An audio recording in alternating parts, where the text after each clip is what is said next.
Hello everybody and welcome back to another Sicky Dolls MMA video. Today we will be breaking down UFC on ABC 5, Topuria versus Emmet. Looking forward to this card. Let's get right into it. So our first fight of the night is Brundage taking on Brundage Vs Dumas. I think this fight got moved down slightly. I think it was like the third highest fight in the card, which is weird. It's actually quite a good fight. If I've ever seen a fight that doesn't go the distance, it is this one. There's no way this is going the distance. Both guys have shit cardio. Both guys have very, finishing good power in their hands. Decent grappling, as in terms of submission threats. But I'm gonna have to lean with Brundage in this fight, dude. I really am. I just didn't like Brundage Vs Dumas' last fight, against Joshua Fremd. I just didn't look from him, gassing out very quickly, takedown defense, and he's gonna get taken down in this matchup. Let's be honest, against Brundage, who's a decent wrestler, not the highest IQ that we've seen in his last fight. I mean, what are you doing going down to the ground like that against one of the best Brazilian jiu-jitsu players in the middleweight division in Vieira? I don't get that. Rodolfo Vieira, he's an amazing jiu-jitsu fighter. He actually knocked him down, had some good success in that fight, but I just like what I've seen from Brundage more. I'm not really impressed by Brundage Vs Dumas whatsoever. He had that Dana White Contender Series upset against that decent fighter. He was an underdog in that fight, but I'm just gonna have to lean with Brundage getting this fight down multiple times and finding a submission victory or something like a rear naked choke or even a ground and pound stoppage. I do not see this going the distance. The one thing I would say about Brundage, his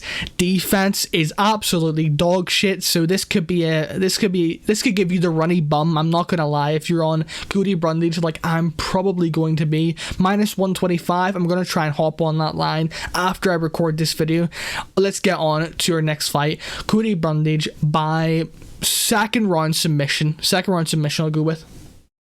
On to our next fight, we have Taira taking on Tafa Rodrigues. I'm looking forward to this fight. This is a decent fight night card, I can't lie. Taira, I'm gonna have to go with him in this matchup. I just believe that he'll be able to avoid all the wild strikes from Tafa Rodrigues. I am going to say though, what are these odds? These odds are crazy. Wow. How is he a -375 favorite? I get it. He beat CJ.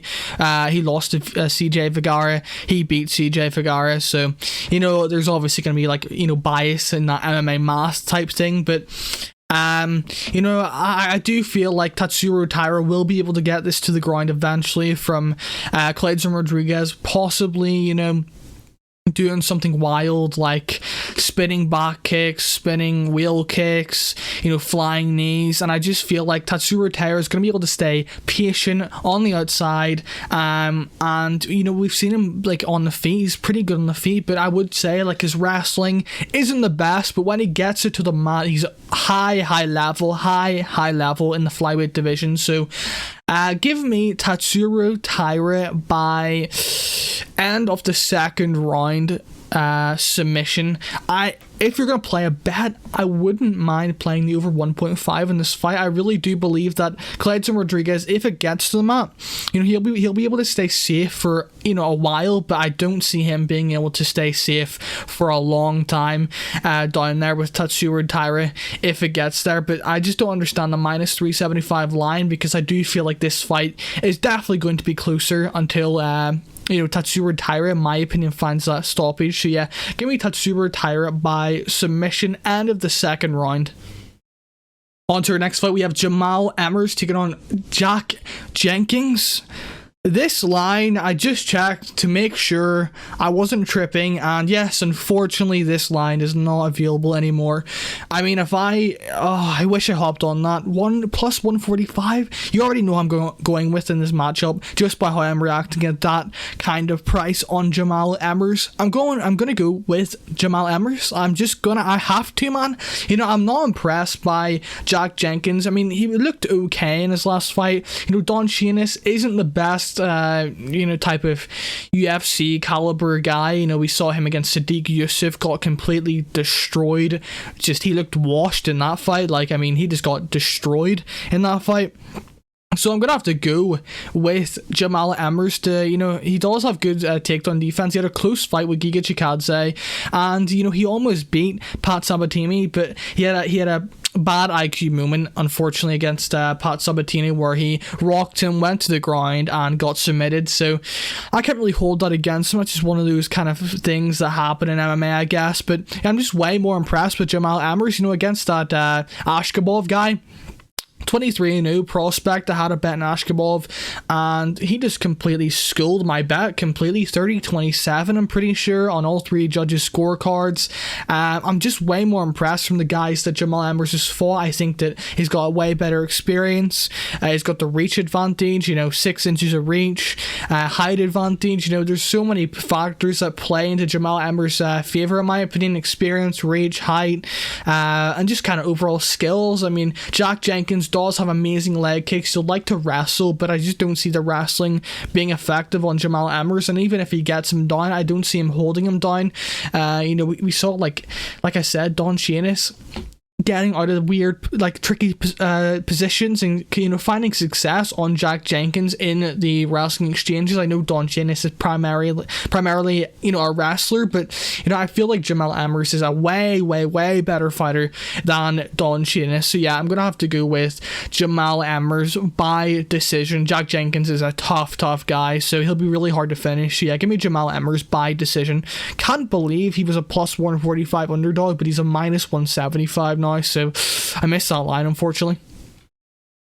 On to our next fight, we have Trevor Peek, the back fist king, the back fist god, bro, taking on Shape Mariscal. I'm gonna have to go with the upset. I don't care. I like Trevor Peek. He's a wild guy, loads of power in his hands. He throws them from weird angles. He'll throw them from there to there. I just hit my mic. That's beautiful. He'll throw spitting, shit like that. He's a crazy guy on the feet. But I'm gonna have to go with Shepe in this matchup. I just think that he'll have the grappling advantage to get this to the floor and, mitigate, is that the word I'm looking for? Mitigate the oncoming pressure and barrage off Trevor Peek in this matchup. I'm just gonna have to do it. If we actually go and look at Shepe's record, he's lost and beat some good guys on the regional scene. He lost to Sean Soriano. He's not the best, but like Steve Garcia, good fighter. Brito, good fighter. He beat Yusuf Salal, good fighter. He beat Pat Sabatini, good fighter. These guys are decent fighters he's fighting in these regional. Lost to Bryce Mitchell. These guys are high, decent enough level. UFC caliber guys. I know they're kind of a while ago, but he's on a 3-fight win streak. I'm just gonna have to go with the grappler in this matchup, Trevor Peek. I do see him overextending so much, and if this fight gets into the first round, like I do think it will, I don't see him winning this fight whatsoever. I don't see this going the distance. I either see Trevor Peek first round KO or Shepe second round, ground and pound or submission, something like that. So yeah, I'm gonna have to go with Shepe. I really am. Very unpopular opinion. Trevor Peek's a fan favorite, but I have to be honest with my predictions and picks, dude. I have to have my percentage going up, you know what I'm saying? But yeah, let's get on to our next fight. For our next fight on the card, we have, excuse me, jeez, what a terrible cut. Zhalgas Zhumagulov taking on Joshua Van. Zhalgas rapping that Paddy Pimlet hairstyle. This guy, bro, he's so unlucky. I kind of feel bad for him. He should have won his last 2 fights against Charles Johnson. I had a bet on Charles Johnson. I was I couldn't believe it, dude. I was literally screaming. I just couldn't believe I won that bet, to be honest. And then Jeff Molina, should have beat Jeff Molina. His last 2 fights, he should have won, and he retired after Charles Johnson, but I don't think he really retired, and then he's came back, had 4 cancelled bouts, hasn't he, in a row or some shit. 3 cancelled bouts in a row. This guy's luck is terrible. But yeah, people are starting to actually like Zhumagulov. He's starting to get that attention with that Paddy Pimlet haircut. But yeah, let's get on to the actual matchup. Enough of this shit. Zhalgas Zhumagulov, I'm gonna have to go with him in this matchup. I just think that Zhalgas has the more ways. He's just a more skillful fighter, to be honest. You know, he's good everywhere. Very hard to finish. Amir Albazi couldn't finish him. You know, Manel Kape finished him, but that's Manel Kape, one of the most explosive, dynamic strikers in the flyweight division right now. And Jeff Molina, when you kind of have to decision, if that makes sense, Zhalgas Zhumagulov to beat him, because you're not going to really finish him, you're not going to really submit him. He's good everywhere, decent wrestler. Yeah, you know, 2 losses by TKO. One was like way back in the day, and then Manel Kape. So I don't see Joshua Van getting that type of finish. I mean, he could, you know, he's had like submission victories, all TKO victories, no decision wins, no decision losses. But look at the guys he's fighting, you know. 17-9 guy like Cleveland McLean, never heard of him. You know, 7-1, not a bad win, but like 8-2 now, not a bad win, I can't lie. You know, 2-1, 0-2, 2-1, 0-0, lost to an 0-0 guy, 2-4 guy he lost to. So he's not fighting the best guys, and I just think that Zhalgas Zhumagulov is going to be able to rebound here and get the decision victory in this matchup. He's not really a finisher, so I'm going to have to go with a decision for Zhalgas Zhumagulov. Definitely a nice little parlay piece for people this weekend. On to our next fight. So who's it gonna be between Tafa Ricci and Gillian Robertson? I'm gonna have to go with Gillian Robertson in this matchup. Let's be honest, I think she's gonna win. So yeah, as you just seen, I'm going to have to go with Gillian Robertson in this matchup. I have no idea he's going to win this. I have just no idea. You know, both girls are good grapplers. I'm pretty sure Tafa Ricci's won grappling tournaments before. You know, Gillian Robertson has okay wrestling, okay striking. I mean, this is such a 50-50 fight. I had to go to the roulette wheel. I just have no idea who's going to win this fight. I'll be honest. No, I'm not betting on this shit. I'm not betting on this shit ever in my life. You'll have to put a gun to my head for me to put money, my hard-earned money, on this kind of fight, because I have no idea what's gonna happen. This shit is a coin flip.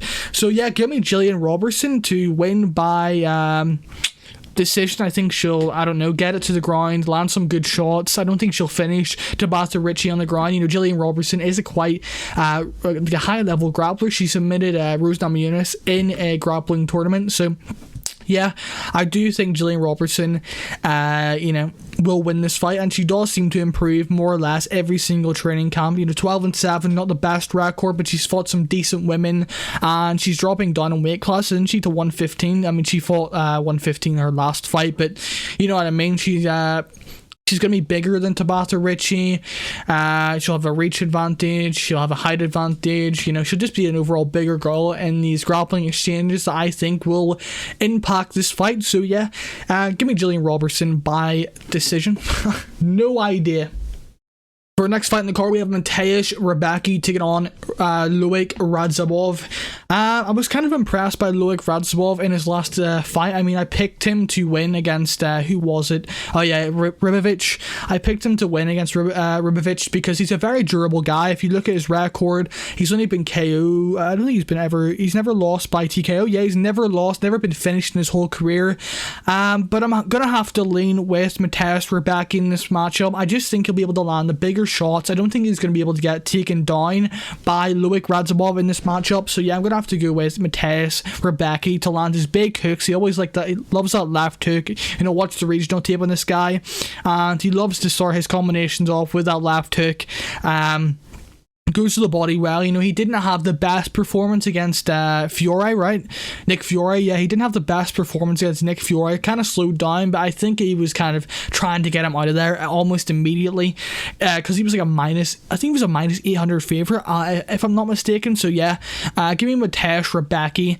Keep this on the feet. Yeah, they both have really good wrestling, both really good wrestlers, but I just like the, you know, damage that Mateusz Rebecki will be able to put on Loic Radzhabov. But if it does get late in the fight. Radzhabov may be able to take over, but they both don't really have the best cardio, so I'm gonna have to go with Mateusz Rebecki by it's kind of hard to say. I think he can finish. I do think he can finish him in that second round. So yeah, give me Mateusz Rebecki to land some big shots on Radzhabov early, kind of crack his chin in that first round, and then Radzhabov won't be able to recover from there, and he'll be able to finish Rebecki will be able to finish Radzhabov in that second round.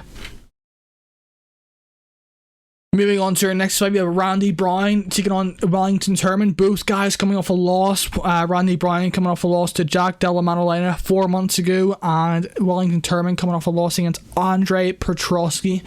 I'm going to have to go with Randy Brown. I just think he'll be able to keep this on the feet, be the more slick striker. If he gets to the ground, I do think he has a brown belt in BJJ. You know, Wellington Turman is the better grappler here for sure. Trains with guys at the Glover fight team, right? Yeah, he trains at Taira MMA and Fitness, so you know, he's training with high level grapplers over there. You know, he has had some iffy fights. You know, he beat Misha Serkinov, Sam Alvey, lost to Bruno Silva by TKO, lost to Andre Sanchez, and you know, lost to Andrei Petrosky. So it's, you know, if you can keep this guy from really dominating you on the ground, I think you'll be able to beat this guy pretty comfortably. And I do think that Randy Brown will be able to use his reach, his long length. You'll see a 6-inch reach advantage for Randy Brown, a 3-inch height advantage for Randy Brown. So I do think that the style really suits him well in Wellington Turman. Wellington Turman doesn't have the best head movement, not really the best striking, doesn't really have the biggest power in his hands. I think Randy Brown, this is a very good spot for Randy Brown to get a bounce back win from his loss against Jack Della Maddalena, his last fight. So yeah, give me Randy Brown by decision. Kind of just pick him apart from range, jabbing him, you know, slipping out the way like he does, shoulder rolling with all those shots that Wellington Turman throws from like wider angles. And I just think that Randy Brown will be able to school Wellington Turman on the feet and keep it off the ground. So yeah, give me Randy Brown by decision. Moving on to our next fight, we have Neil Magny taking on Philip Rowe. I'm going to have to go with Neil Magny in this fight, to be honest. I just, you know, I don't really like Philip Rowe as a fighter in terms of him missing weight, his last fight against Nico Price, and he's just, I don't think this kind of fight will suit him whatsoever. You know, he's got good power in his hands. You know, he uses his reach quite well. Quite a tall fighter. I mean, both 6'3", 80-inch reach for both of them at welterweight. Holy weight bullying, but let's ignore that. That's crazy. Holy weight bullies. This fight is the battle between the weight bullies. I'm just gonna have to side with Neil Magny. I think he'll be able to have the more output on the feet. I just think that he won't have like a chin issue. I don't think he'll be able to get KO'd here. I think that his overall activity, you know, Philip Rowe does get outlanded in his fights. I think, if I'm not mistaken, I just looked at like a stat, Nico Price outlanded him, and Nico Price looked dog shit in that fight. I'm not gonna lie, Nico Price did not come back and look the same as he used to, and I just feel like Neil Magny has fought the way better competition. He's beat guys like Jeff Neal, he's fought guys like Shavkat Rakhmonov, he's fought guys like Gilbert Burns. Like these guys are such high level fighters. You know, Jeff Neal beat Max Griffin, beat Daniel Rodriguez. I just think all these guys would beat Philip Rowe. I know it's MMA math, but you know, this kind of step up in competition, let's be honest, it's a big step up in competition from Nico Price to Neil Magny, who's like top, you know, 15 guy in that welterweight division. So yeah, I'm gonna have to go with Neil Magny to get this one done by decision. Use his overall activity, get away from Philip Rowe's big shots, and win the fight as it goes on, especially as Philip Rowe maybe slows down after that brutal weight cut he has. Moving on up the card, we have Brandon Allen taking on Bruno Silva. This is a tough fight, I'll be honest. This is a very tough fight to pick. But is it really though? You know, if you go on Bruno Silva's record, he's been submitted like 11 times, or not 11 times, but like 8 times or 7 times out of his losses, right? 6 and 1 loss, 1 decision. Yep. So he's been submitted 6 times. Got guillotined by Gerald Mearshart. He does have a weakness in that Brazilian Jiu-Jitsu aspect. And I think that Brendan Allen should be able to get this fight to the ground and wear him as the fight goes on and find a submission victory in that third or something round when Bruno Silva has started to slow down slightly. Brendan Allen's a decent striker, got decent kicks, but I would have to lean Bruno Silva on the feet. I mean, the guy went 3 hard rounds with Alex Pereira on the feet. I just forgot his name completely. That was weird. Alex Pereira on the feet. He went 3 hard rounds with him, competing with him, going back and forth, taking his biggest shots, and then he got basically KO'd and submitted by the legendary GM3 Gerald Meerschaert. It makes no sense. The sport is just weird at times, but yeah. I'm gonna have to go with Brandon All-In Allen. I love betting on this guy. This guy makes me so much money, I can't lie. You know, he's always the underdog against Minis. Bet him against Jotko. Jacob Malcolm, I bet him. Sam Alvey, I didn't even bet him back then. I wasn't really betting much back then, but yeah, I'm gonna have to bet with and go with Brandon Allen in this fight to get a submission victory as the fight goes on. Hopefully he stays safe. He is quite hittable, so I would not be shocked if Bruno Silva gets a stoppage in this fight, like first round, maybe like start of the second round, but his chances of winning will diminish very much after that first round for sure. So yeah, give me Brandon Allen by submission third round. On to our next fight, we have Gabriel Santos taking on David Onama. I'm gonna have to go with Gabriel Santos in this matchup. Both guys coming off a loss. David Onama came off a loss to Nate the Train. What a bet from me. I can't even lie. Last year, that was one of my best bets of the year. Nate the Train, like plus 600, 500 live after round 1. We're cashing that all day, baby. We're cashing that. What a ticket. And I bet Nate the Train like plus 300 or plus 2, whatever his money line was as well. So we cashed big on Nate the Train. Anyway, yeah, David Onama does have cardio issues. He does get taken down and he does swing for the fences. And Gabriel Santos has a really good chin. We saw that against Leron Murphy in his last fight, which I actually thought he won. I thought it was a robbery decision in my opinion, and he just came off a fight in the LFA like on short notice, so he took that on short notice and beat Laura Murphy in my opinion. So yeah, this guy's very impressive, good striking, good kicks, good variety of flying knees, just a good variety on the feet, and I do think the variety on the feet will pay dividends in this matchup compared to David Onama, who just really throws hands and looks to land his big power shots. And I also like the way that Gabriel Santos can mix in the takedowns in this fight. I think that the mixing in of the takedowns and his overall batterness, if that's really a word, he's just got better BJJ than David Onama. So I'm going to have to go with Gabriel Santos by finish in the second or third round after David Onama gasses in this fight. I really do like Gabriel Santos as a featherweight, prospect. He's a really good fighter. He beat Leron Murphy on like a week's notice. That's pretty impressive after just fighting recently after that. Or before that. That's a crazy win in my opinion. Yeah, he lost, but no, he didn't. If you rewatch that shit, he clearly outdamaged Leron Murphy, and it was in Leron Murphy's hometown, so that's obviously going to benefit Leron Murphy right there. So yeah, I'm going to have to go with Gabriel Santos. Be more slick on the feet, get out of that first round. He's got a really good chin, took some big shots from Leron Murphy, and got a way better wrestling and grappling advantage in this fight. So there's way more paths to victory for Gabriel Santos in this matchup. So yeah, give me Gabriel Santos by, we'll go third. It's hard, second or third. Second round TKO. He'll hurt him on the feet and then get some ground and pound shots after David Onama gasses in that first round and isn't able to get Gabriel Santos out of that first round.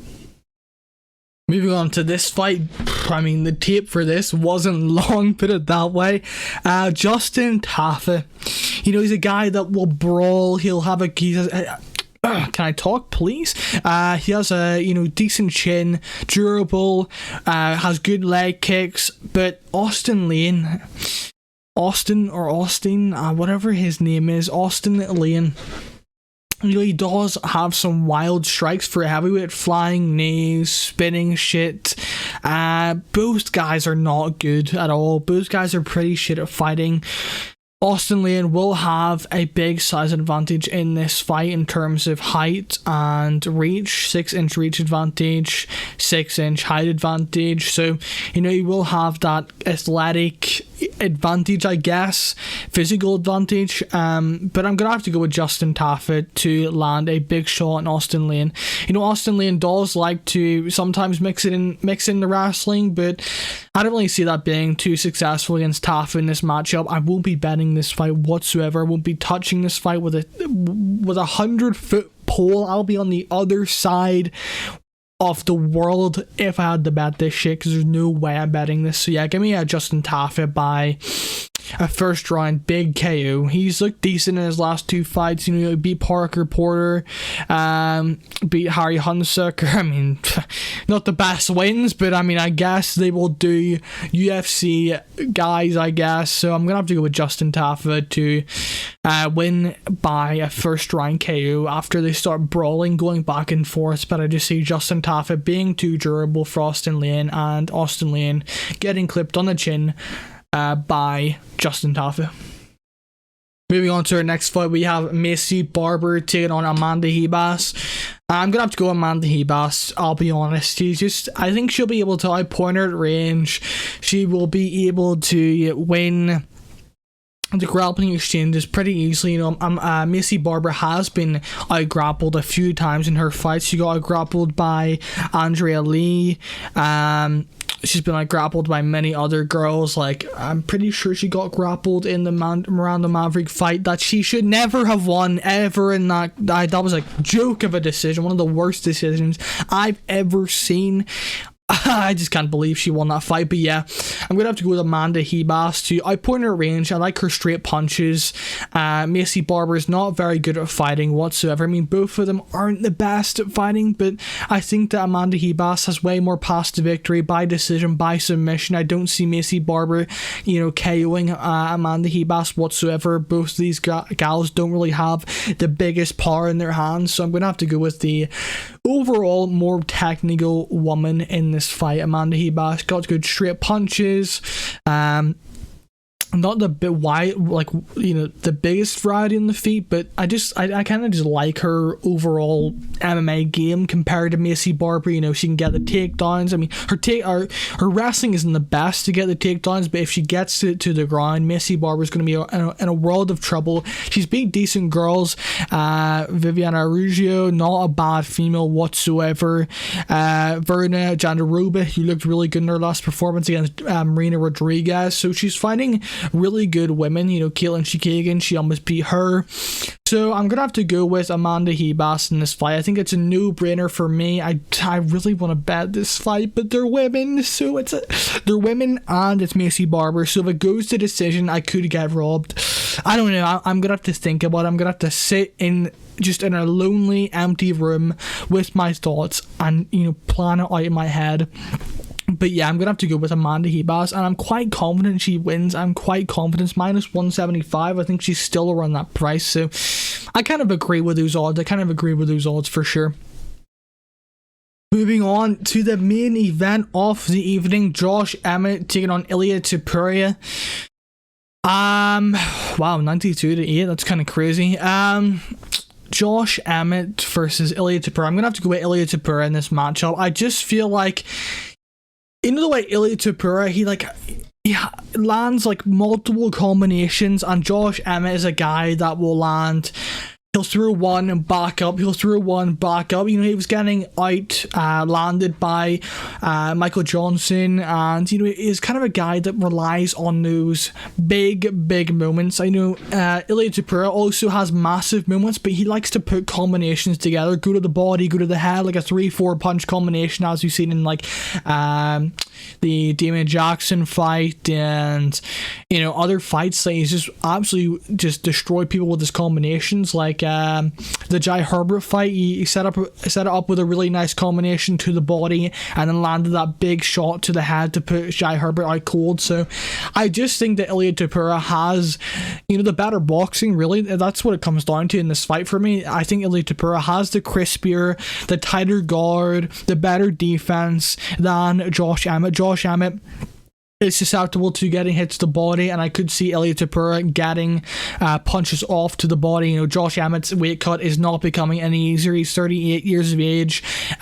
just coming off that loss to Taira Rodrigues.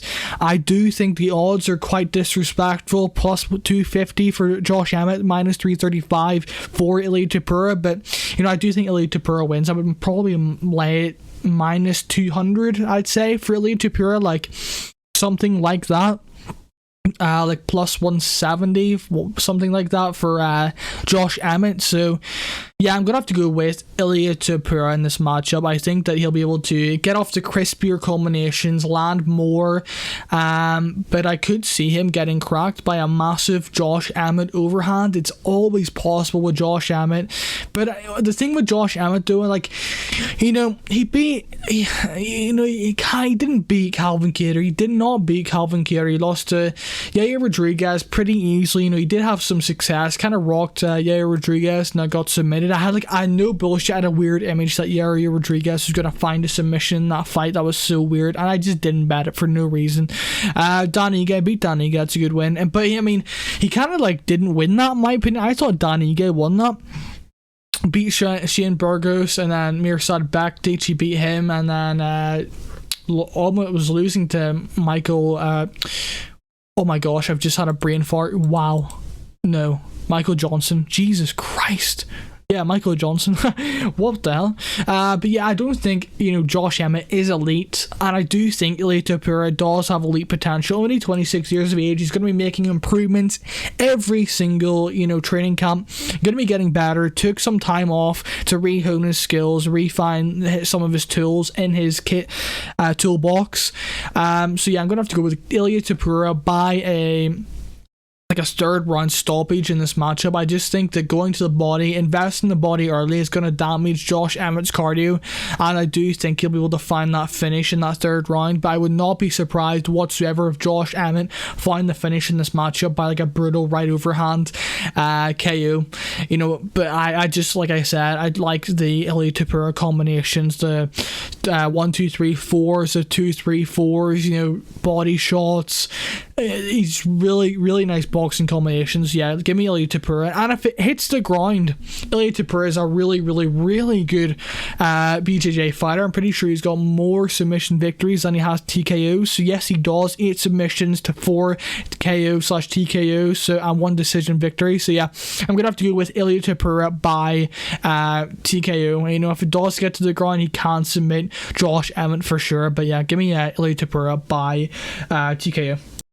So yeah, there you have it, guys. There was my UFC Josh Emmett versus Ilia Topuria. What is it, Jacksonville or some shit? I can't even remember. Yeah, Florida, Jacksonville. Looking forward to this card. Really good card. I hope you guys liked my breakdowns of this whole card. Some interesting fights, some interesting bets to play here. I'll be making another breakdown video for my bets, and I'll also be doing like something during the week, maybe just breaking down Ilia Topuria versus Josh Emmett in a separate video. So yeah, be sure to stay tuned for that. We are back on YouTube, finally back, and I'm looking forward to the next few months of consistency because I'm out of college now. I don't have to worry about exams, having to prep for a month and a half of straight revision every single day, grinding just to be sure that I can pass those bitches. So yeah, my bad for not being consistent, but we are back. May do a watch along this Saturday, so yeah, be sure to stay tuned. Psyche Doves MMA on Twitter, Instagram, TikTok, all that good shit. I will see you guys in my next video. Please like, subscribe, comment, do all that good shit, and I will see you guys in the next one. Have a good day. Peace.